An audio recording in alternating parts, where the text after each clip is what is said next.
Gee, Dumpling, these California nights have a wonderful climate. It's lovely, isn't it?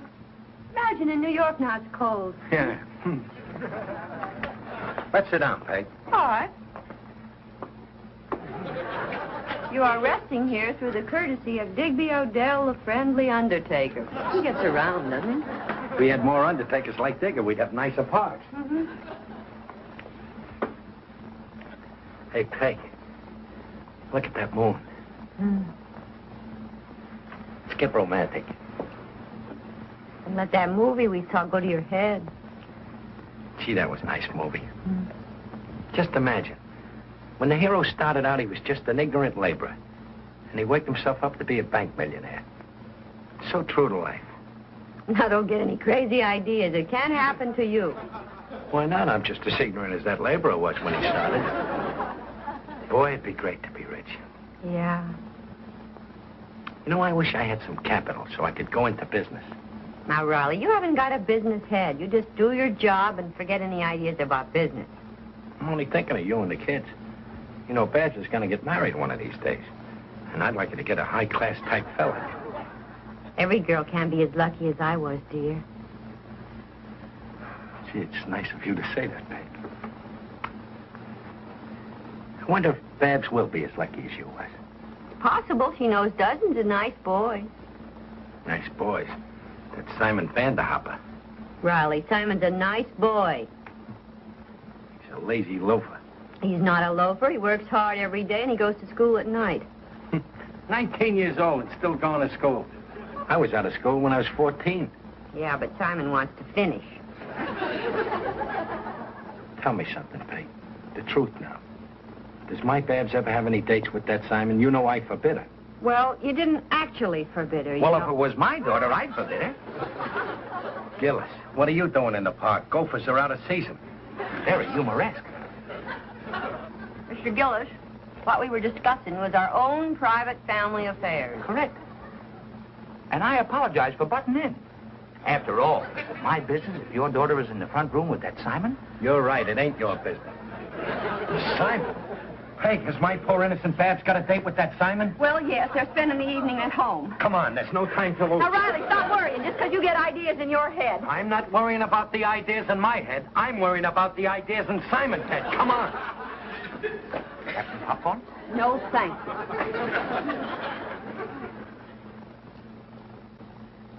Now, Simon, you go home. If my father catches you here... But I've got a right to be here. My intentions are honorable. I want to make you Mrs. Simon Vanderhopper. Oh, stop this nonsense. But it's not nonsense. After all, I've got a good job in that fish market. And I'm ambitious. I'm studying accounting at night. Well, I didn't know that, Simon. Good for you. Sure, and you're the reason I'm ambitious. All day long in the market, while I'm icing the fish, I dream only of you. I love you, Babs. I love you madly. Oh, never mind that, Simon. Tell me about your accounting course. Can you run a comptometer? Oh, you bet I can. Look at the bank statement I made up in school last night. You know, for practice. Oh, why, this is very good, Simon. It looks just like a real bank statement. Total 7,000. Gee, for Simon, you don't actually have $7,000 in the bank, do you? Oh, no, it's just an example. I only have $7 in the bank. Someday I'll be rich, you'll see, and when that day comes... Simon, my father! Well, I'm not afraid of your father. Let's live dangerously. But he's on the porch. Oh, where'll I hide?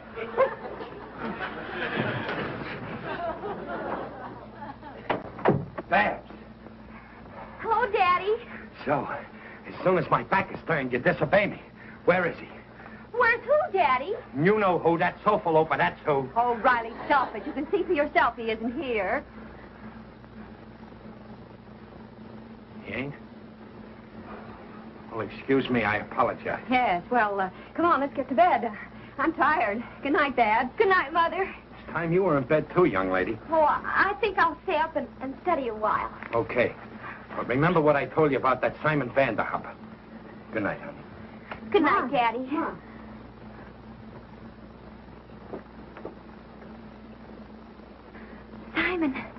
Simon, they're gone. Now, you get out of here right away. I can't. I'm wedged in. I'll try to pull the couch out. Babs! Daddy! Babs, did you see my slippers? What are you doing? Nothing. Nothing, Daddy. Did you lose something? Oh, I think my bag's back here. No, it ain't. It's up here on the mantelpiece. Oh, I didn't mean that one. My other one, the alligator bag. Oh, your alligator bag. I'll get it for you. Oh, no, Daddy. It's all right. I can find it. No, I'll get it for you. I can get it for you easy. I got a longer reach. Go to bed, Daddy. I'll get it tomorrow. I got something. What is my slipper doing behind the couch? Your slipper? I got it. Bag must be open. I can feel your comb. What kind of a comb have you got? Such large teeth. Daddy, stop. That alligator bit me. There's someone behind here. Daddy, you've met Simon. Simon, my father. How do you do? How do you... Simon! No, wait, Daddy. Simon, get out of this house! Yes, sir. I'm going. That was the most horrible, humiliating, mortifying experience I have ever had in my entire life. Oh!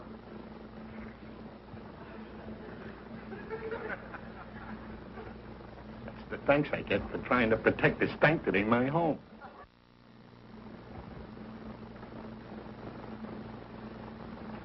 Morning, Peg. Is it? Hurry up, Babs. We'll be late for Grandma's. I'm coming, Mother. Good morning, honey. Hello. Hurry, Junior. We'll be late. Hi, Pop. How's everything? A little icy, son. I feel like I was sitting in a refrigerated air. So I noticed. Mom, how come you and Babs aren't speaking to Pop? None of your affair, Junior, so please stay out of it. All I know is that I was never so mortified, humiliated, and degraded in my entire life as I was last night by some person right here in this room. When a person is mortified by another person, the other person doesn't deserve to be spoken to by another person. Let's go, Mother. I'm ready. Come on, Junior. You go ahead, Mom. I'll catch up with you. Bye. Gee, Pop, you're sure in a soup. And now, take my advice, Junior. Never marry a woman. Okay, anything you say. Hey, what's the idea, only one slipper? I didn't feel like digging behind that couch for the other one. See if it's there, will you, Junior? Sure. Yeah, here it is.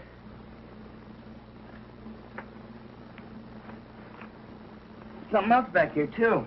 Not that Simon again.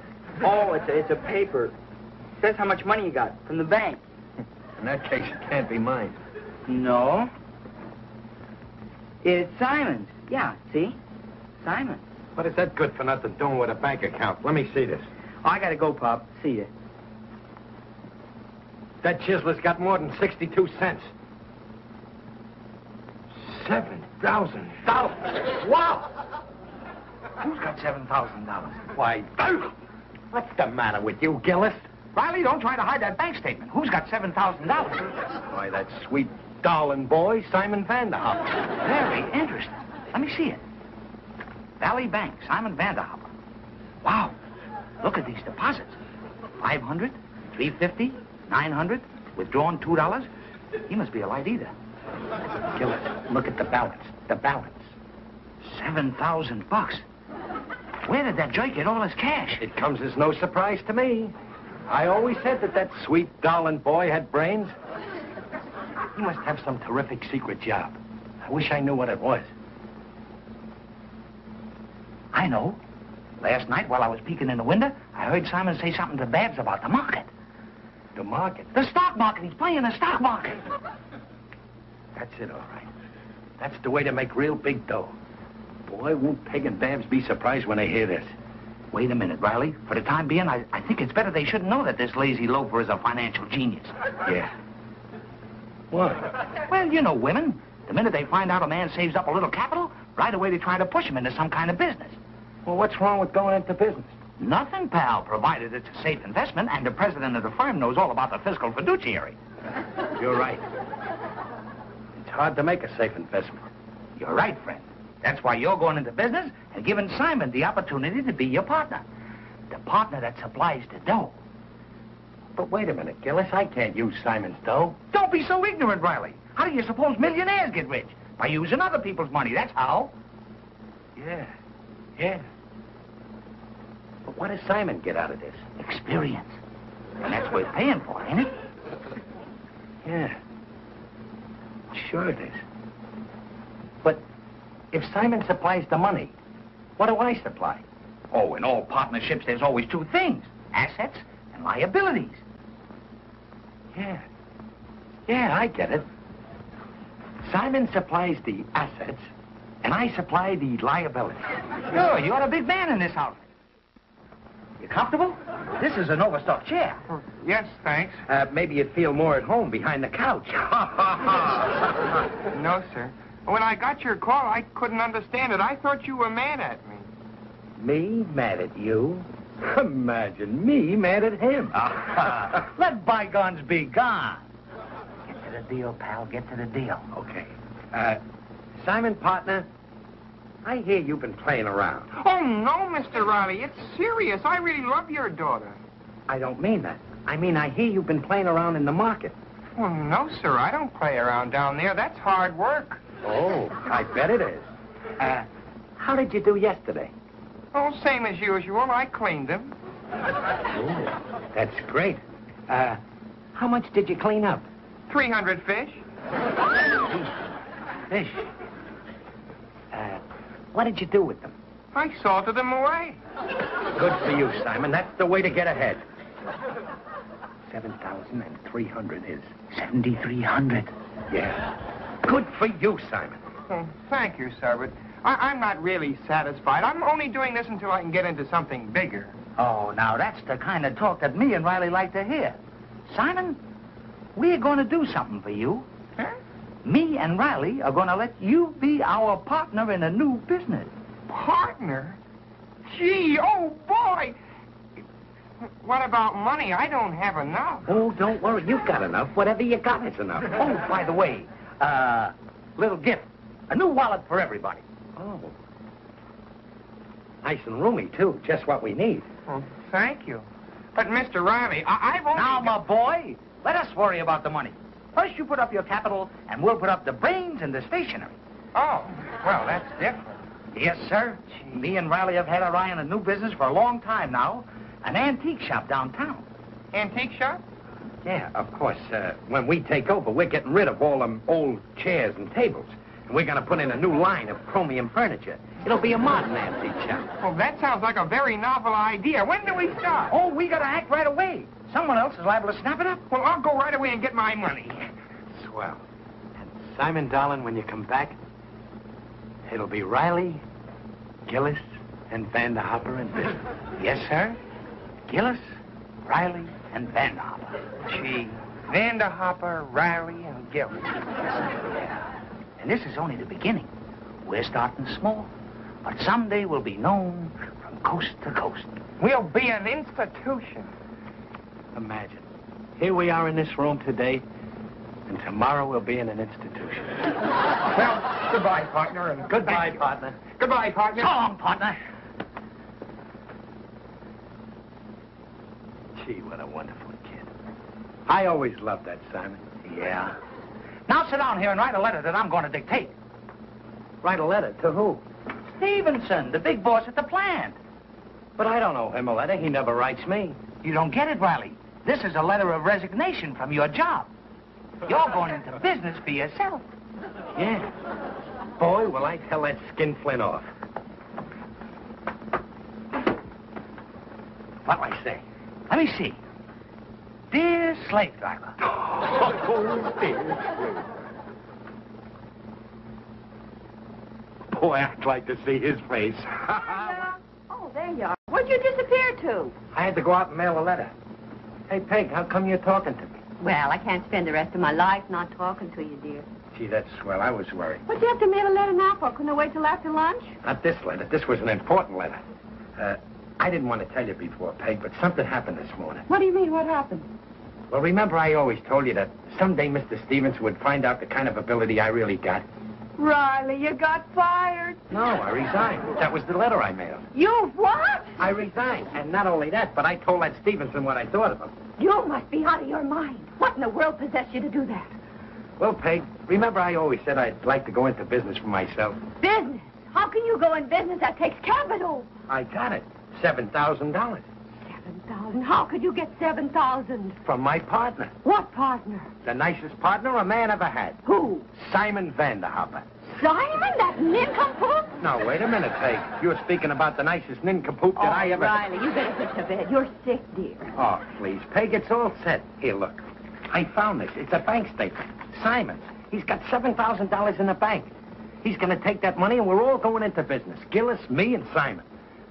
Look, I know I sound crazy, Peg, but when Simon gets here with the money, I'll prove it. Oh, but Riley, Simon with $7,000. It sounds very fishy to me. Hey, will you stop worrying? I'm no kid. There he is now. Now you'll see. Come in, partner. Hello, partner. Hello, Mrs. Partner. Hello, Simon. Hiya, partners. Saw Simon on the porch, so I dropped in. Come into the office. Right this way, partner. Right this way. Take your chair. Thank you. Give J.V. a cigar. Yes, have a cigar, SV. Thank you. Well, partner, did you bring your assets, my little go-getter? Oh, yes, sir. Every cent. That'll teach you to be a doubting tomcat, Peg. Okay, Simon, produce the capital and let's start counting. Okay. 1, 2, 3, 4, 5, 6, 7, right? I'll check. 1, 2, 3, 4, 5, 6, 7. Correct. Isn't it remarkable? These $1,000 bills look just like $1 bills. Simon, what happened to the zeros? Something wrong? Where's the rest of the money? There's only $7 here. Well, that's all I had in my piggy bank. But Simon, your bank statement here. Yeah. Oh, that. Oh, that's nothing. That's just an example from my accounting course. I made up one today for $100,000. Simon, get out of this house. Mr. Riley, aren't we partners? You just said I was a go-getter. Well, go get out of this house. Yes, sir. Oh, Riley, you made a terrible mistake. He's a forger as well as a daughter stealer. How could you do such an insane thing? If the boys at the plant ever find out about this, we'll be ribbed all over the place. Yeah, I almost hate to go to work Monday. Maybe you won't have to go to work Monday. What do you mean I won't have to go to work?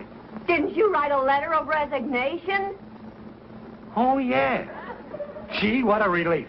You know, Gillis, Stevenson, when he reads that letter, I'll be fired. I ain't saved any money. I'll starve. Well, don't blame me. You should never write such a nasty letter to the boss. But I only wrote what you told me to, Gillis. Well, you didn't have to, did you? Ain't you got no willpower? You and your deals. You owe me $1 for that wallet.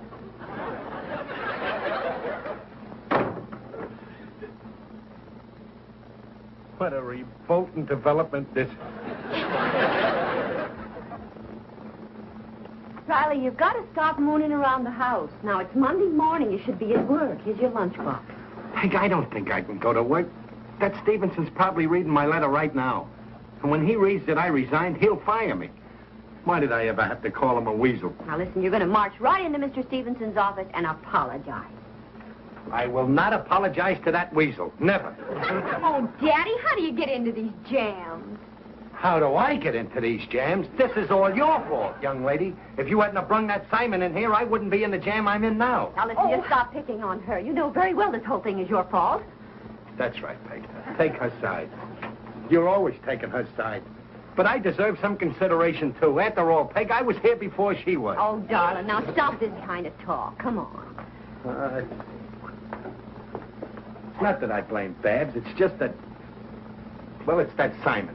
If I could get my hands on him, Peg... Good morning. Good morning. Is Babs in? Yeah, she's around. Simon! Get out of this house. But I'm willing to let bygones be bygones. You're willing to let bygones be. Riley, behave yourself. I brought you a present from our market, a barracuda. You and your barracuda, get out of here. But I'm your friend. I'm always doing you favors. Don't do me any favors. Get out. I just did you one. I met the mailman on the way over here. You mailed the letter the other day and forgot to put a stamp on it. I forgot to put a stamp on the letter? Yeah. The postman was going to bring it over to you, but I told him I'd take care of it. Peg, did you hear that? I forgot to put a stamp on the letter. Or was it an important letter? Was it an important letter? The most important letter I ever wrote in my life. That's what I thought. So I gave the postman 18 cents and told him to mail it special delivery.